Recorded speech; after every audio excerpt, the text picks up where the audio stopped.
Živijo, za vse, ki me poznate, ne, sem Tomaž, inženir elektrotehnike.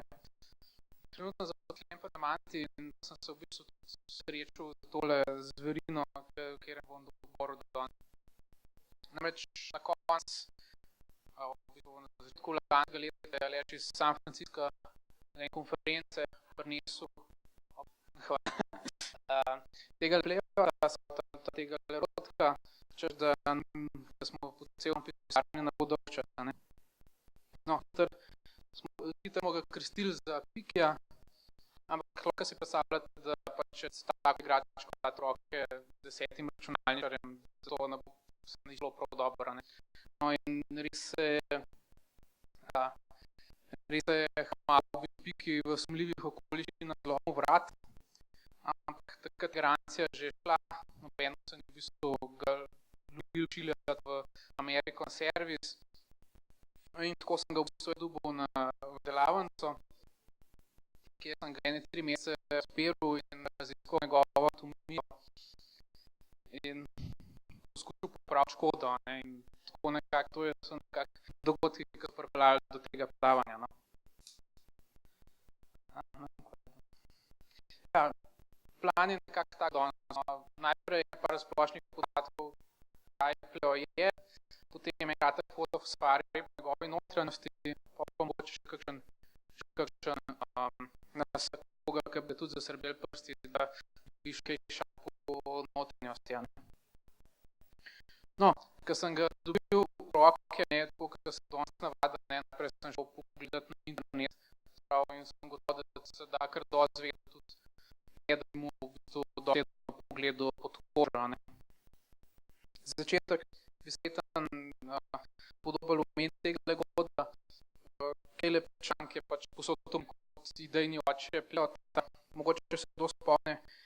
Furby, to je bil pred 10 leti, je bila grozno popularna robotka igrača, kateri designer je bil tudi Caleb Chunk. No, teh zadev smo menda prodali nekoliko 50 milijonov ali nekaj tazga, kratka blazen uspeh je bil.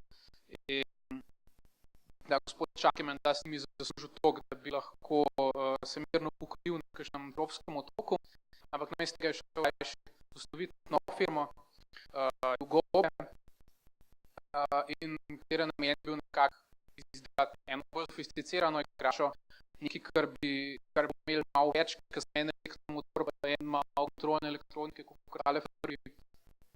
Nekaj, kar bi pomenilo dejansko na živo bitje. No, tako rezultat tega dela je bil ta pleo, se pravi namen, da bi dejansko ustvarjali eno neki živo bitje, je zelo prisoten. Najbolj v tej knjigi, ki pride zraven, se tudi nekaj gledali, čeprav tale interpretacija njegovih tih 3 ikonov robotike je malo tako. No, mogoče najbolj z toga. Ja, no, ne vem.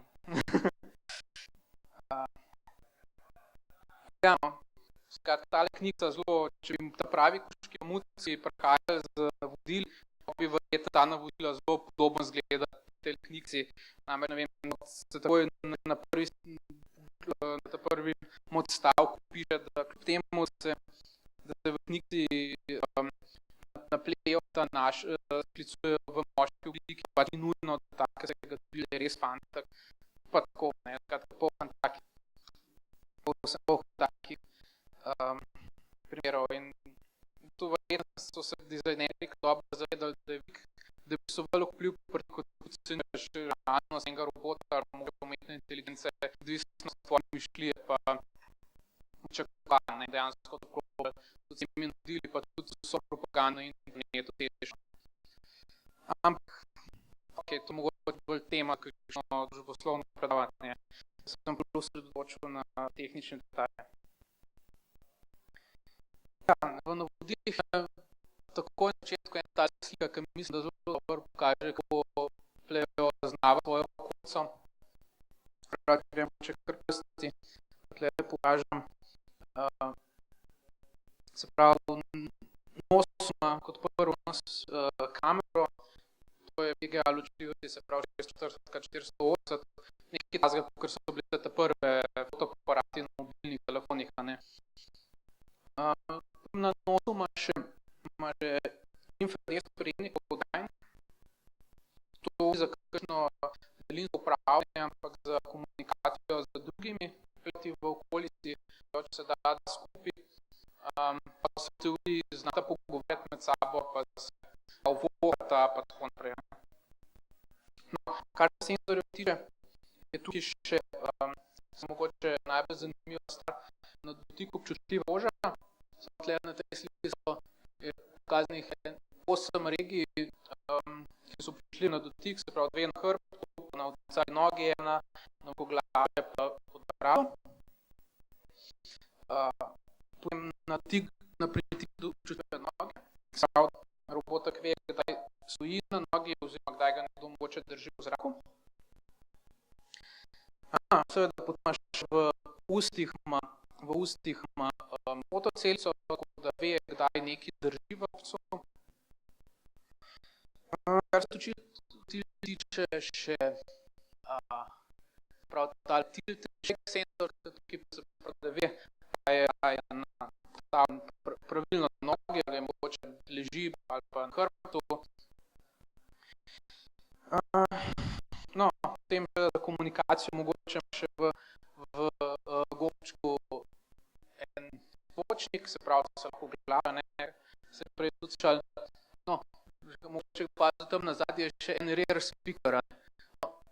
V njih se zelo elegantno to piše, da je to other natural sounds. Moram reči, da jaz nisem nobenega teh natural soundov slišal, ampak očitno se pa ta zvočnik še vseeno, ne. No, to je ena izmed zelo impresivnih stvari pri playoutu je tale zelo velika gibljivost, ne. V njem je kar 14 servomotorjev, ki se pravi, možno premikati rep v vse 4 smeri, vrat v vse 4 smeri. Na vsaki nogi ima 2 sklepa, potem v sredini trupa, ki se lahko 45 stopinj obrača, pa še en servomotor v glavi, ki lahko odpira usta in pa tle so malo pogulala, ne, pa je za usta in oči en sam elektromotor, se pravi, da mora imeti hkrati zaprt hud pa odprtega opeta. Pač ni pa dosti prostora, ne, da bi kaj bolj kompliciranega naredili. No, bolj z računalnega vidika je to en zanimiv mikroprocesor, ki se